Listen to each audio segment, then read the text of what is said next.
This is going to be a series on the prophets. That's what we're doing. Did Michael tell you what we're doing here? No. So. Okay, we'll be here for He the said next, one word. we're going to be here for the next 4 hours. Hey, he's next door. Come on, whenever you That's true. What we've done is basically we started studying the 24 books of the Tanakh. The Bible has 24 books, 5 books of the Torah, 8 books of prophets, and 9 books of the writings. And we wanted to get the whole thing in one sitting. That's how we've kind of been aiming for it. So 1 book per class. We did 5 classes on the Torah books. Now we're starting a series of 8 weeks on the prophets. So basically for June and July, that's the plan. We're going to get through the prophets in 2 months. The prophets are divided into 2 parts. First 4, stories. Literally stories, from beginning to end. Stories of from when the Jews entered the land of Israel till the end of the Jewish kingdom. By the destruction of the first temple. The second 4 books are what we actually call prophecy. Just literal chapters of teachings, admonishments, forecasts for what's going to come on either the Jewish people or other nations of the world in terms of their wider universal mission. Every prophet prophesied on different people, events, nations. Those are considered the more difficult books of the prophets because they're very, very cryptic. They're written in very poetic style. Not every sentence clings to the next one. You have to examine it, figure out what he's saying. But the first 4 weeks, they're easy. Fun stuff. That's the next class. Ooh, here we go. What did it take to receive designation as a prophet? So what is a prophet? That's, I guess, the question we have to talk about for a second. Do you know? Guess. Asking. When you hear the word prophet, what comes to mind? I mean, specifically visions, but it's like, how do you vet Visions. a vision, you know? Yeah. I'm thinking like a higher end rabbi. Higher end rabbi. One step above a rabbi. Yeah. Like premonitions, kind of like, clairvoyance, that type of thing, seeing the future. Like a psychic power. Just like, I don't know, like being like foresee or foretell events before they happen. Yes. I think the qualification is God has to speak to you. Nailed it. Oh. That's what the meaning of prophecy is in Hebrew. Nivu'ah means communication.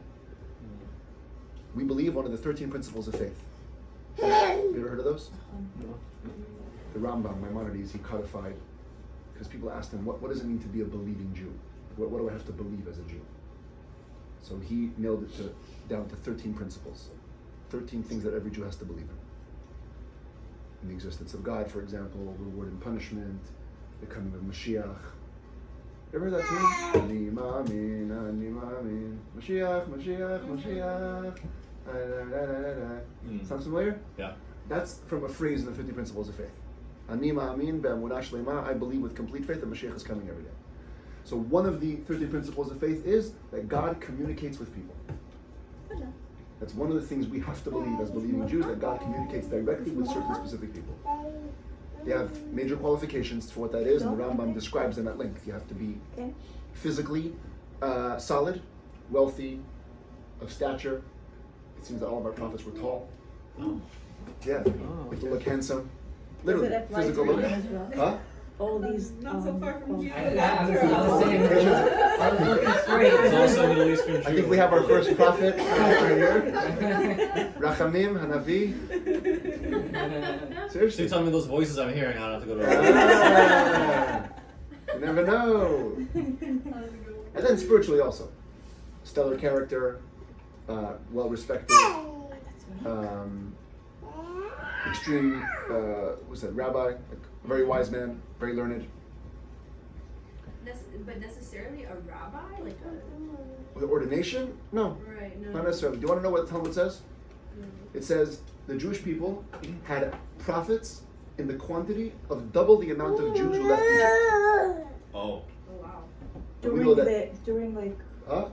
not at one point. Yeah, throughout the era of prophecy, which went from when the Jews left Egypt till when the first temple was destroyed. That's when the common era of prophecy was going on. That's we know that 600,000 men left Egypt, so there's 1.2 million prophets.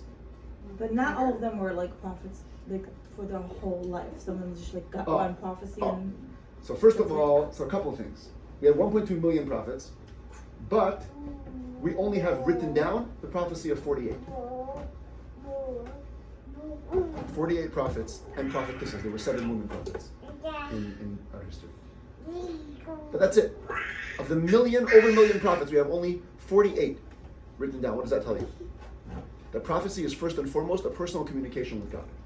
Prophecy is not about necessarily teaching others, telling others, foretelling other things or events. It's for most people, it was a personal achievement. They had a little moment of divine communion. That's it. And it wasn't necessarily something that had to be Said. codified, written down, documented. Just for them, it's an elevated, or we'll call it an enlightened spiritual experience.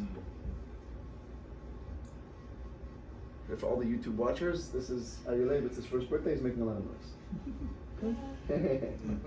Anyway, the Talmud says that the reason the 48 were written down was because they had something that all generations needed to know, which tells you how important those messages are. Because again, there's over a million prophets could have written down anything. These 48 we chose, they have super eternal messages, and there are many. So that's just important to know that a prophet means a person who is in communication with Hashem, and sometimes he passes it on. Is there a reason why the age of prophecy ended with the falling of the temple? Yeah, Like, is that because the- people stopped being as spiritually holy as they used to be at that time. So it's not possible to receive a prophecy? So nowadays, there's not really, there's probably about one prophet per generation, but the Rambam Maimonides writes that prophecy is going to return close to the era of Mashiach, without necessarily the temple having. without necessarily the temple having been rebuilt. It's one of the precursors. Huh? Yeah. There was a famous letter that he wrote to the Yemenite Jews. The Yemenite Jews, one of the oldest communities of Jewry. And at one point they were being taunted by their Arab neighbors and challenged in their faith, and they wrote a letter to the Rambam to help understand their religion. And he wrote a whole treatise on these different topics. So one of the things he mentions is prophecy. Prophecy is going to come back. Mashiach comes, one of the things he mentions. Anyway, so with that in mind, we're going to do the first book of the prophets. The first book is the book of Joshua, Yehoshua. It is really, in many ways, it's like the completion of the story of the Torah. Because what was the point in the Torah? Jews left Egypt to do what? Enter Israel. Enter Israel. That was the plan. They didn't because it was 40 years delayed, because they did different sins, different things. They got stopped. But the ultimate point was to go into Israel and be in their promised land. That was the whole thing. So, but the book of Joshua is that story. Moses' life ends with his death in the desert. Joshua is the next leader, crosses them into Israel, conquers the land, approaches the land. And then at the end of his life, he gives a speech to inspire them to commit the Torah and mitzvahs. That's the whole book. On one foot. So, the story goes like this. Moshe Rabbeinu passes away. By the way, interesting. Right in the beginning of this book, Moshe is called a servant of God. Close to the last verse in the book, Joshua is called the same name, servant of God. That's the title that bookends the two sides of the book. Servant of God means what? You're fully godly. That's what you are. A servant has no existence other than being a servant. They didn't even have a legal identity. In times of old, servants were just bought, and that's it. You were owned by your master. So being a servant of God means a person who's completely and wholly devoted to God. So Moshe, the servant of God, passes away, and Hashem says, all right, Joshua, you're up next. It's time to lead the people into Israel. I think it's like 5 or 6 times in the first chapter of Joshua, he says the words chazak ve'ematz, be strong. This is going to be not an easy mission. You're going to have to face a lot of challenges that you didn't face until now. 40 years in the desert was easy life. God gave them food, gave them shelter, gave them protection, everything was good. Now, it's time for real life, essentially. He talks about studying Torah. The obligation that we have to study Torah every day comes from the first chapter of Joshua. And it's very timely because Joshua was one of the busiest leaders we've ever had. And he was still told, study Torah every day and every night. So that tells us, nobody's too busy with Torah study. Talmud makes a whole statement. It says, there was one very rich man, and it says, and he studied Torah, so he obligates rich men to study Torah. There was one super poor man. Talmud says, he obligates poor men to study Torah. Because if he can do it, And then it says Joshua, the leader, makes all busy people responsible to study Torah. Because if he could do it, and anybody could. Now, the way it worked was it was 12 tribes in the Jewish people. Originally, they were all supposed to go into Israel and divide the land in 12 parts. But at the end of Moshe's life, 2.5 tribes actually asked to stay on the other side of the Jordan, the eastern side, Transjordan it's called. They felt it was better for their flock, better pasture, so they asked if they can stay there. So Moshe said, sure, if you commit to coming and fighting all the wars with us in Israel. You can't leave us behind, it'll weaken us. So if you promise to leave your wives and children, come into Israel, fight with the wars, then you can go back, no problem. So here, in the beginning of Joshua, they come and they recommit. Joshua reminds them of their oath, and they say, yeah, we're in, we're ready to go. In the end of that little monologue, it says over there, anybody who doesn't listen to Joshua's instructions will die. That's where we get the concept, if you've ever heard of it in Hebrew, it's called Miridah b'malchut, rebelling against the monarch. In Jewish law, the king has executive power. If you rebel against his word, you die. One strike, you're out. So Joshua, he was the one who started this concept. Okay? So they're still on the other side of the Jordan. They haven't crossed into Israel yet. The concept of what? Of rebelling.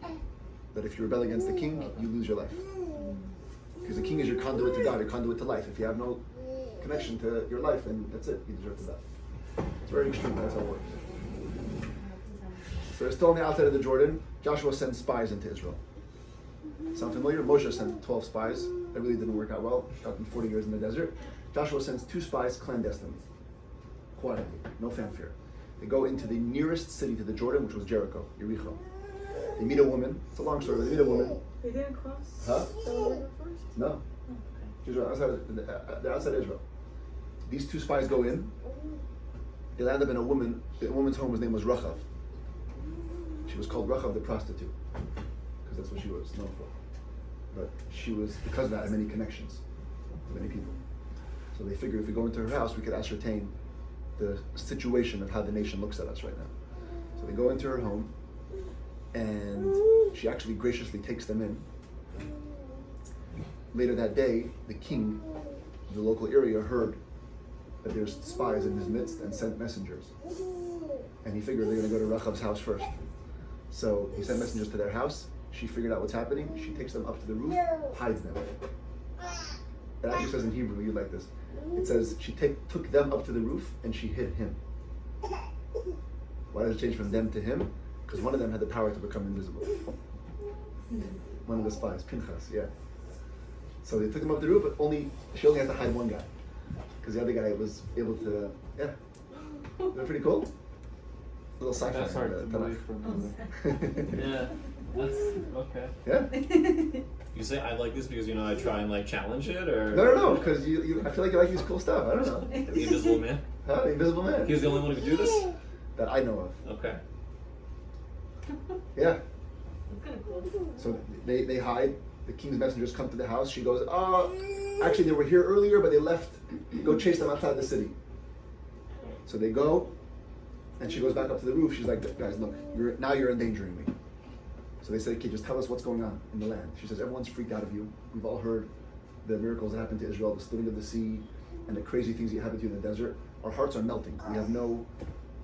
We know you're coming, and we're scared. So she says, because I saved you guys, I want you to promise me something. When you come and invade the city, and you take it over, I know what's going to happen. Save me and my family. So they said, okay, here's the deal. You hang a red string from your window. Pull apart the curtain. There's our red string. Right there. Nice reveal. Just like that, something like that. Put a red string out of your Her window. house was like Huh? on the outside wall. Oh yeah, I didn't say that. Her house was in the thickness of the wall. They used to have very thick walls. These cities were super fortress. Her house was in the wall. So she was a very big access point in the city and outside. So they said, put a red string on out of your window. Tell only your family about this deal. If you reveal it to anybody else, our word is off. But take only your family into the room. When we come and invade, we'll tell our soldiers, if you see a red string, don't attack, save that home. In thanks for what you did. and she actually lowered them out of the house from that rope. She ties a red rope. She lowers them outside the wall. It was a crazy ending to the story. They did invade. They did save her family. She ended up marrying Joshua. Yeah. She converts to Judaism and marries Joshua. Amazing stuff. So remind me where this book started. I Okay. missed that. So this book starts, the Jews are right outside of Israel Okay. by the Jordan River, Okay. about to cross in. Moshe has already. Moshe passed away, and it's Joshua's taken over. Papa! Oh hi. Oh, hello. I know, right? We're doing the story of Joshua. So we just finished this part of with the spies. Stay for a few minutes. Go whenever you have to. It's my class. You can come in when leave when you want. Anyway, they come back. The spies come back to the whole thing. They had to hide in the mountains for a couple of days till the king's men stopped looking for them, and they came back to the camp. They come back to the camp, they're like, guys, everyone's scared. We have nothing to worry about. We're going there. That's when God gives Joshua instructions for crossing into the land of Israel. Same way when they left Egypt, there was a miracle, splitting of the sea. When they crossed over the Jordan, there was also a miracle, splitting of the Jordan. And it was given, I don't know if you've heard of this, it was given in a very specific instructions. One of the things that the Jews had with them was the Holy Ark, the Ark of the Covenant, which was going to be housed later on in Israel, in the Mishkan, in the tabernacle. But for now, they were carrying it. So the Kohanim, you a Kohen? Or any Kohen? No Kohens. Okay. The Kohanim were tasked with carrying the Ark for this wonderful procedure. Here's how it went. Interesting. The Kohanim were going to step in with the Ark into the Jordan waters. Once they would step in, the waters were going to split. All the Jews would pass through while the Kohanim stood in the middle of the open river. Once all the Jews finished passing through, the Kohanim were supposed to step back out onto the other bank of the river, and then they were transported miraculously, flying over the river with the ark. Yeah, there's some really cool stuff in the prophets. This They is went backwards. This to is where they directly started. instruction from Hashem. This is how it's going to work. You go in, it opens. Jews pass through, you come back. Then fly over. Huh. Why not just follow them? Huh? Why not just follow them? Yeah. There's different reasons. One of them was to prove that the ark was higher than nature. Later on, there's going to be a story in a couple of weeks where somebody tried taking care of the ark, so to speak. And then Hashem referenced this story and he said, the ark can carry those who carry it, doesn't need your help. It was a futuristic demonstration. That's what he did. Sure enough, that's how it went. Typically, the Holy Ark would travel in the middle of the Jewish camp. Today it was leading the charge. The Rebbe once explained why, because they're going into Israel. Israel is the land of fusing the spiritual and the physical. Till now they're in the desert. The desert is fully spiritual. They didn't have to work for a day. Now they're going into Israel. It's time to fuse the two. The Ark is the symbol of that. Why? The Ark had, of course, physical dimensions. It was a little structure. But I don't know if you know this. In the room where it stood, in the Holy of Holies, it didn't take up space. It was a miracle. You could measure with a tape measure from wall to wall. It would be 10 cubits, about 15 feet. Then you could measure from one wall to the side of the ark, and from the side of the ark to the other wall, and it would just be 7.5 feet, 7.5 feet. It didn't make sense. Talmud says the place of the ark didn't take up space. It was a living miracle on this earth. Fusion of spiritual and physical. So by it leading the charge into Israel, that was the symbol of, this is now going up into a land of miracles, but it's going to have to be managed with daily life. And they followed. That's what the Kohanim did. The Kohanim went, they went in, the sea split. The way it, not like in the movie, you see it, the Ten Commandments, right? It just kind of splits open. Here, with the Jordan, the way you can see it till today, it's a flowing river. So it goes downwards. So as they stepped in, the stream that was coming down, this part just keeps on going. This part formed a wall. Like this. The water started climbing upwards. And it says it went to a height of about 300 miles. It could be seen all around. I don't even know how high it is to the atmosphere. How high is it? How many miles? Can't tell you. Okay, I don't know. Google it. But basically, it goes, like, literally, the waters went straight up. Jews passed through. Then it just come crashing down the water? Yeah. After they're done, they just came crashing down. By the way, while the Jews were passing through, when a river stops flowing, so the whole bed is revealed. You ever been in Israel in the summertime? Like you can see how these rivers dry up. You see what's on the bottom, or anywhere really. In Israel for that, but so many of them had like these different stones. So there was very, very big stones in the bottom of the river. Hashem had made a command to make a pile, take 12 stones, and make a pile of them, both in the Jordan and to carry 12 stones out and make a pile outside. And one of the reasons for this was like building a mezuzah for Israel, as they were going in to erect a little monument on the way in. Not exactly, but a figurative mezuzah instead. So, yeah. so they're in Israel. Now what happens? Everybody needs to get circumcised. The Jews in the desert had not been giving circumcisions for 40 years. Why? 2 reasons. But mainly because there was one of the elements apparently in the desert is dangerous for recovery of babies with a circumcision. So because of the physical danger, they didn't do it. How do they know that?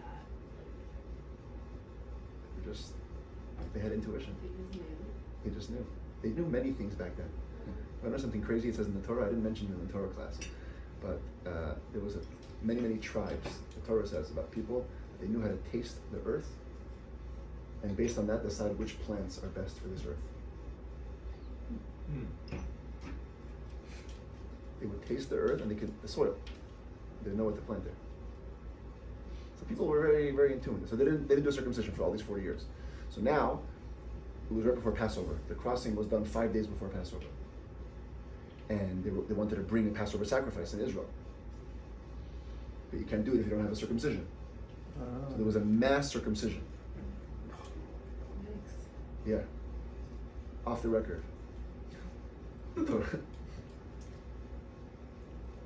It says that there was so many foreskins that they called the location Hill of the Foreskins. Actually? This is off the record. Off the record. I'm not gonna go into the... Huh?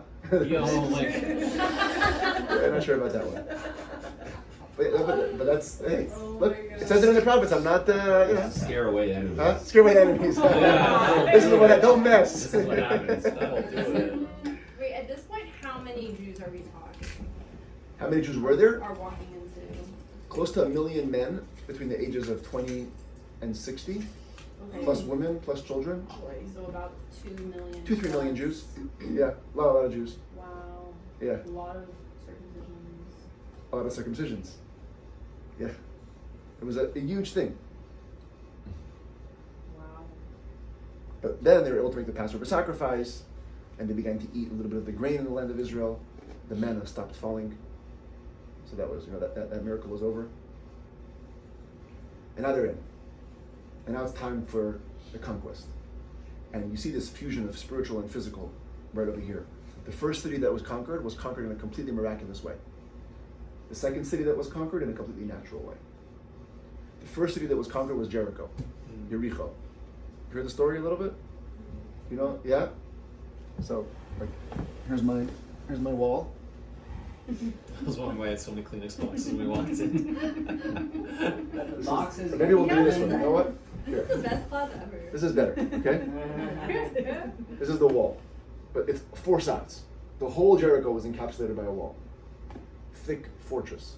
Jews are like, how are we going to get in here? No way. In fact, according to one opinion, there was no door to the wall. There was a secret tunnel that the city people used to get out, in and out. But it was literally sealed on all sides, so no enemies can go in. So Hashem told Joshua, so this is how it's going to go. The Jews are going to march around the city once for 6 days. Every day you're going to march around once. On the 7th day, you're going to march around 7 times. And then you're going to give everybody a shofar. Who's everybody? All the Jews, Okay. especially the Kohanim. On the 7th day, after the 7th round, you're going to give the call, tells Joshua, and everyone's going to go, something like that, okay? And the wall's going to come down. The wall's just going to collapse. From a vibration or what? No, miraculously. The walls will come down, you go and take over the city, no problem. That's what the Jews did. They go around 7 days, one each day, 7 days, 7 times. They blow the shofar. The wall literally sunk into the ground. Is that why the bride walks around the groom 7 times? So there's a number of relationships here. That's Yes. a good one. First of all, on Sukkot, the custom is to take the lulav. We walk around for the 6 days of Sukkot one time around the bima, and on the 7th day of Sukkot we do 7 times. The bride does 7 times around the groom. It's one of the reasons to take down all the walls that were previously existing between them to go into the marriage. Yeah, Sweet. all the walls come down. Once you do the seven circles. There are a bunch of other reasons why we do the 7 circles. But yeah, that's one of them. It comes from Jericho. This miraculous wall tumbling down. That was it. They walked and took over the city. Just like that. Joshua said, no spoils. No Jew can take anything. This is a city that's been conquered by God. We don't get to take anything of it. And anybody that does is going to be severely punished. He also said nobody should rebuild the walls of Jericho, and anybody that does will lose all their children. He'll start the construction by losing his first child and finish the construction by losing his last one. And in fact, it happened. There was a guy later on in history who tried. Don't know why he tried. The minute he put up the first nail, he lost his first son, and I don't know why he continued, but he did. And when he finished it, he lost his last son. Finished what? The whole. The construction of somewhat of a wall. Yeah. So yeah, that was it. That was the story of Jericho. Completely miraculous conquest. So now the Jews are feeling great, right? This is going to go really well. Next city up was a city called Ai. Joshua sends a little bit of spies to see what's happening in the city. They come back like this is a weak city. No walls, nothing. Send in a little bit of troops and we'll be good. They're a little too confident. The Jews went, they lost the battle. 36 men died, and they had to retreat. They come back and are a little dispirited. So Joshua prays to God, says, what's going on? Hashem says, don't talk to me, figure this one out. There's somebody in the Jewish camp who stole some spoils from Jericho against the explicit instruction, and that's what's holding it down. So we have to know who took the spoils. Joshua says, okay, who was it? He says, I'm not telling you, make a raffle. The raffle will reveal it. A raffle between all 12 tribes, then within each tribe, a raffle between all the families, within each family, a raffle between all the heads of families, and then the raffle would reveal who the man was. Under one of your chairs is a bag with some spoils. No way. This is very well Who done. found the spoils? I don't have the So spoil. fun. Huh? I have it. So you're the trainer then. It's just like one. apple on it. Pass the bag. All right. Is this one of his toys? Yeah. I was looking for some gold. It says there was gold in the bag. There was gold, silver, and a robe that he stole. A robe? A robe, a beautiful robe. He dug it into the floor under his tent. This man's name was Achan. Achan, amazingly, is Hebrew. Ayin Kaf Nun. It stands for Olam Kimin Hagon Noheg. The world goes as it goes. He believed it's all nature. There's no God. I could do whatever I want. You say no spoil, I'll take some spoils, and then in the end, he was the cause of so many men lost. And he admitted, credit to him, he admitted to his sin, and because of that, the Talmud says he has a portion in the world to come. But he was killed. He was stoned to death. Wow. Right there. Because Joshua had said, whoever takes the spoils is going to be severely punished. And we said in the beginning of the book that whoever doesn't listen to Joshua gets killed. So that's it, he was killed. Wow. You know what else Achan is an acronym for? Ayin Kaf Nun. Al Kain Mekaveh. The last prayer we say every day is the Aleinu prayer. Joshua composed the beginning paragraph, Aleinu, when they conquered Jericho, and Achan composed the second part of the prayer when he was going to be killed. Because for his admission, they told him to get rewarded, and you'll be back with the resurrection, and that prayer is all about Mashiach's times. Once he was dead, the war could begin again. But this time they said, no miracles, we're going to go it the natural way. So they set up an ambush. Joshua had 30,000 men go behind the city of Ai, and they made a decoy to pull out the people from the city, going to the front of the gate. The people of Ai saw them kind of like, oh, it's the same Jews again, we'll win them again. And they all came out, and as they chased the Jews began to retreat purposely.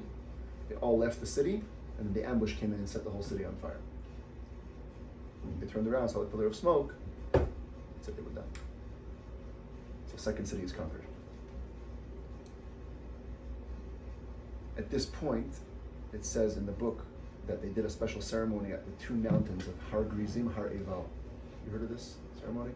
Before Moshe died, he said when you go into Israel, there's going to be two mountains. You're going to do a whole ceremony of blessings and curses. You give blessings to all those that keep the Torah, curses to all those who don't. It's going to be basically a communal covenant. And the Book of Joshua records it here. Many commentaries say it happened earlier, but some say it happened at this point. After they conquered two cities, one miraculously, one naturally, they made a covenant with Hashem to keep the Torah for all of the future.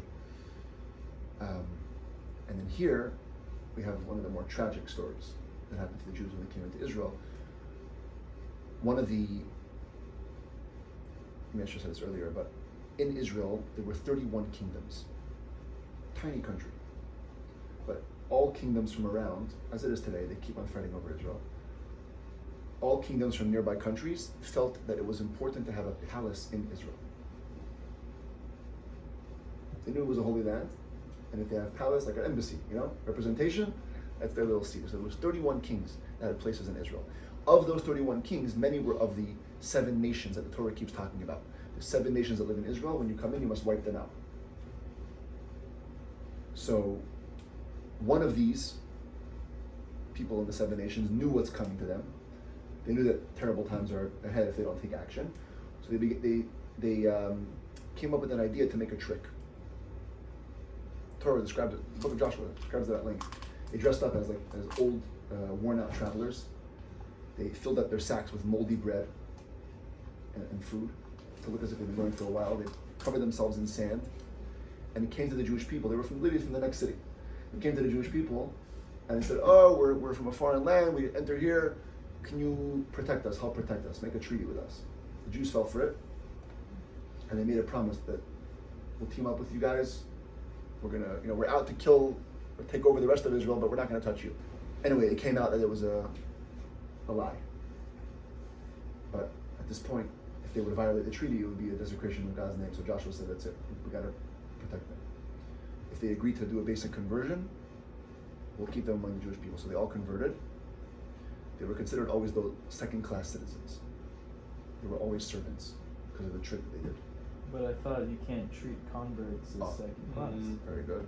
So since they did a trick, we were also allowed to treat them that way. Yeah, the Jews suffered from them for many generations.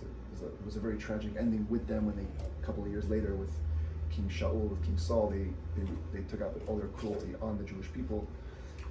We'll get to that in a couple of weeks. It was a whole interesting story. But anyway, that's their story. Who were the kingdom? They were called the Givonim, the Givonites. Now, of course, once they converted, all the nations around them got mad at them.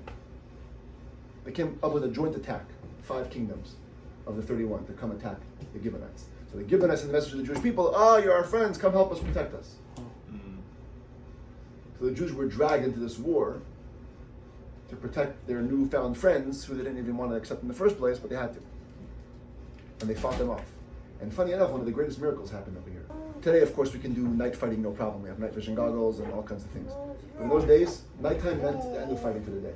You go back to camp because you can't see anything. The Jewish people were fighting these 5 kingdoms. Joshua stopped the sun. Stop what first? Stop the sun. Okay. Shemesh begivon dom, it says. I wanted to set up another prop. I had my clock here, but there was like a... Oh, that's why you... Yeah, there's a cool thing you can do with a candle. I don't have one. Candle and a clock. You can watch time go backwards. Time didn't go backwards. Time just stopped. The sun stopped. It was made up for later, in a different time it was making up for an earlier time. When Jacob was traveling to his uncle Laban's house, the sun came down quickly. This was making up those missed hours. So he kept the day going longer so the Jews could finish the war.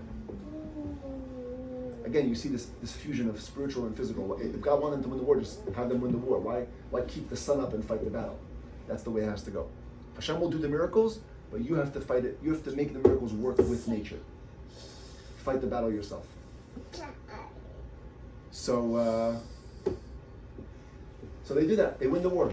During that war, by the way, it says in the prophet that stones came down from heaven and smote the people that were fighting.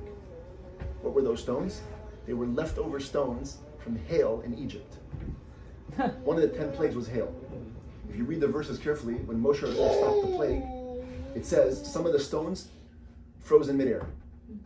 That's how immediate the effect of the prayer was. Moshe prayed, the plague stopped. So there was just hailstones in the air, suspended. And they came and finished falling here at this story. So they must have been transported, I guess, from Egypt to Israel. Amazing. It's amazing. But they fell down on this nation and they killed them out. When Joshua got a hold of the 5 kings that were leading this charge, he made a public display of killing them. Wow. Send a message. We're not messing around. Anyway, the prophets go on to describe how they killed or they conquered more and more nations. What were you saying? These stories are making us Jews sound so violent. I was hoping somebody would ask that. Yeah, the prophets are not pretty. What do you think about it? I don't know. It's interesting. I think the converse question is, why do we tell ourselves that we're peaceful people when clearly this was such an integral part of our history? Do we? Yeah.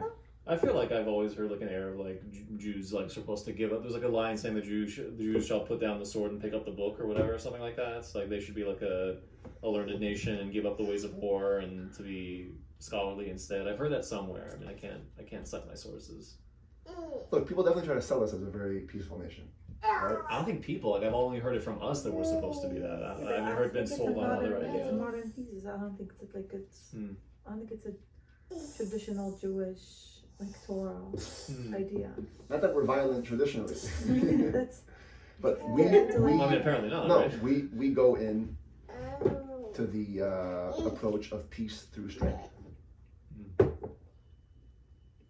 We don't at least in the stories that we read, we don't joke around. When it's time to protect ourselves, we do what it takes.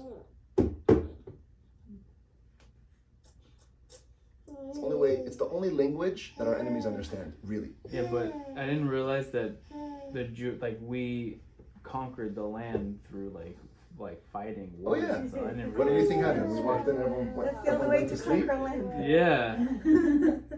That's how you conquer. Nice. Okay. Yeah. There was miracles involved. God was helping, but we had to fight our way through. Yeah, it's a little jarring. Yeah. I know. But this is how it works. If you ask anybody, when was the last time Israel had a decisive victory? Go. What do you mean? Give me. The last time Israel had a decisive victory. Decisive. Wait, what was the question, sorry? When was the last time Israel had a decisive victory? When was the last time any nation had one? Hold on. Like in modern times? Yeah, modern times. Decisive. The What do you mean Nazis by did pretty well. decisive? The Nazis did pretty well. Yeah, but it was decisive because like they destroyed city after city. That's Women died, kids died, babies died. Oh, that's what I'm saying. Yeah. Also, the States had a very decisive victory over Japan. What it took Sure, yeah. 2 cities just completely. That's just I'm saying what it decisive takes. victories where people shake in their boots and don't come after you and actually leads to the ultimate peace and the most saving of future lives is the ones that are drastic. I see. So when was the last time Israel did that? No. Most people will say 67. 6-day war. That's I think the only way to measure if a victory is decisive is by seeing like what came. What was the aftermath? Yes, and Huh? I'm sorry, but there's no peace. But that wasn't because of the war. That's because Israel you're rushed to talking get about back Sinai. Egypt? Okay, fine. No, 'cause we they have rushed- kind of a peace Because with they gave Egypt. everybody back. No, because they gave everything back. If they would, after 67, Arabs were afraid to walk the streets of Jerusalem. Also, fair enough. We have some kind of peace with Egypt. Huh? I'll give it. With With Egypt Egypt, or Jordan, we maybe. have some kind of peace. No, we ourselves undid it. That's another discussion. What I'm saying is the most clear cut. The most clear cut victories happen when we take drastic action. So we did. Should I say more details? You want to hear more of this gory stuff? I mean, Yeah, sure. at one point they conquered a city, and also to take a message, they took all the horses and cut off their feet. Because this city worshipped their horses. Okay, so I guess that's And my our way of follow-up saying question. horses are not a deity. Done. So these people were sort of like deserving of being conquered, basically. It's not like we just walked into some peaceful nation and said, "Hey, we're gonna kill you so we can have the land." No, nobody was That's the peaceful. question. Nobody was peaceful. If anyone had the chance, they would kill us all. Okay. But it was yeah. our land. Our biblically godly promised land.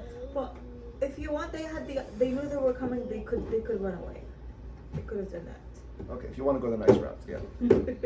Every city got a choice. They had the opportunity to just leave. Everyone was offered a choice. Make peace, which means submit to us, pay us taxes, leave, or fight. And everyone chose to fight. So they met their end. That was it. We did not shake our hands. But to be fair, that's the option that any nation would take. Which one? To fight? To fight. Any and every nation, we would.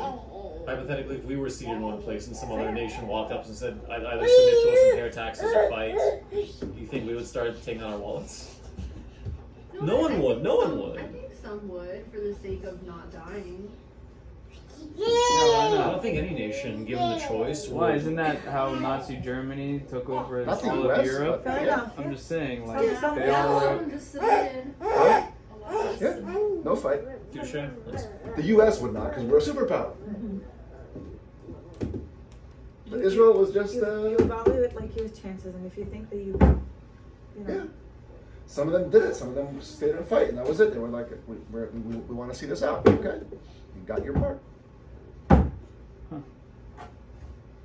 That's like the first 11 or so chapters of the book is this describing this conquest in generalities and in details.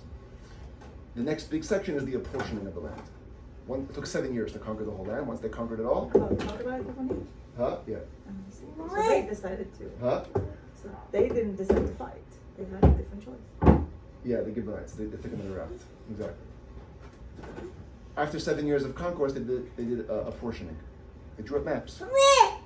Gave out the land to all the different tribes. The first tribe to get their portion was Judah, Yehuda. They were always considered the most prominent tribe. They got most of the south of Israel, including half of Jerusalem. If you look at a map where the Holy Temple once stood, their property line ran right through the middle of the temple.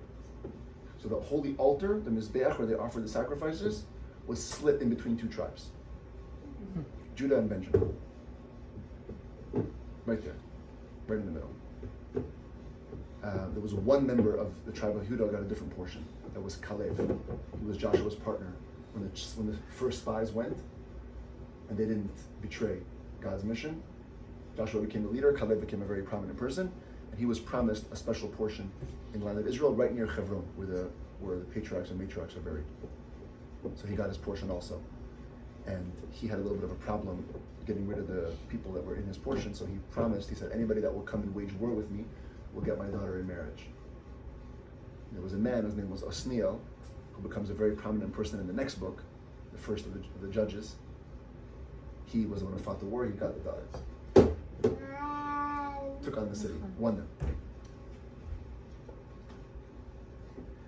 The next tribe that got their portion was the tribe of Joseph, because he was supposed to be the original firstborn.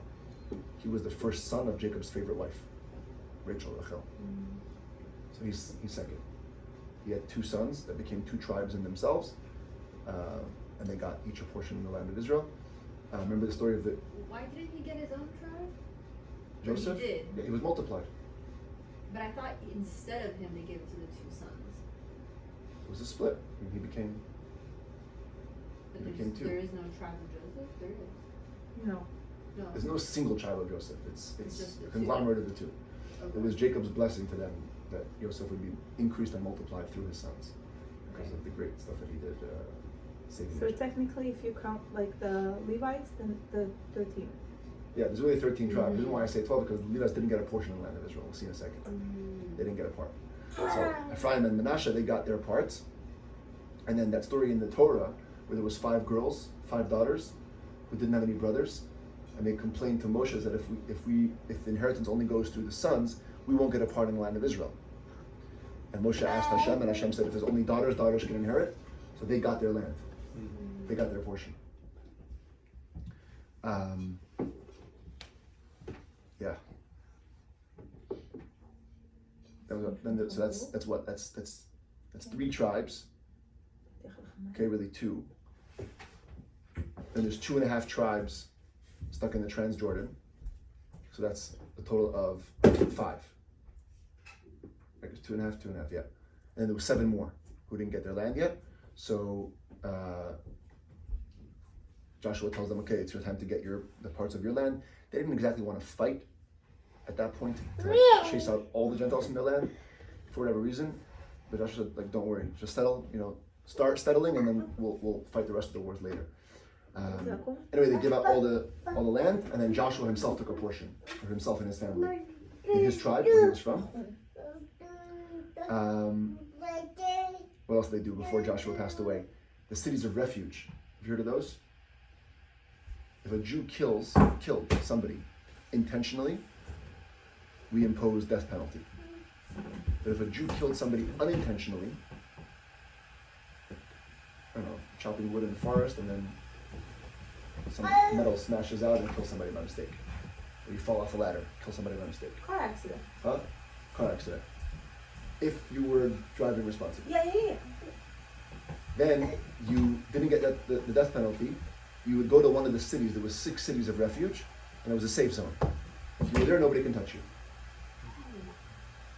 So Joshua put those cities into motion. He separates them, like designates them, and now they're labeled.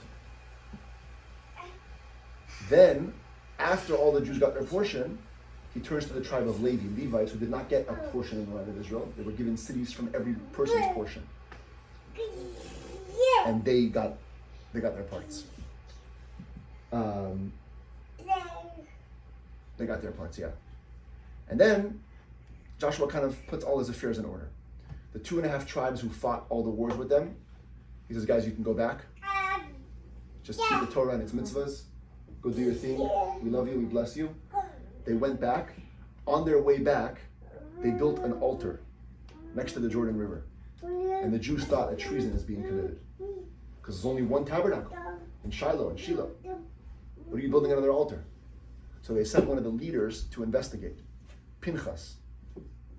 Pinchas was the guy in the Torah who with a spear, he killed the 2 people that were engaged in the illicit relations. Remember that story? Okay. No. Short little thing. After Is he the one that became invisible? yeah. Same guy became invisible, but he appears earlier in the Torah. Okay. After Bilam tried to curse the Jewish people and ended up blessing them, he came up with a whole plot to get the Jews involved in immorality. And some of the very prominent Jews ended up in relations with Gentile women. And Pinchas took action into his own hands, walked into one of the tents with a spear, and in the act, pierced them both, killed them. It was like a big act of zealotry. Hashem sanctioned it later, saying that he calmed down Hashem's wrath. So this same Pinchas now goes to the other people that are doing treason, and everyone's like, oh, what's going to happen now? Maybe some serious action. But, like a responsible leader, he spoke to them. He said, what's going on? And they explained, we didn't intend any wrongdoing. It was our way of remembering our commitment to the Jewish people. We built an altar, and that's just our reminder. We're not going to offer any sacrifices that have nothing doing. And Pinchas helped make peace between the Jewish people. So here we see that his zealotry before was justified. It was all in the name of serving Hashem. And when it was time for peace, it was time for peace. Time for zealotry, time for zealotry. He knew how to balance the emotions. But the altar they were building was sort of like a replica of the... Like a replica of sorts. Like a monument, And just before the end of his life, Joshua gives a speech, tells the Jews, stay true to your path. If you don't do what Hashem wants, there's going to be serious trouble. If you do, it's going to be great. The Jews commit.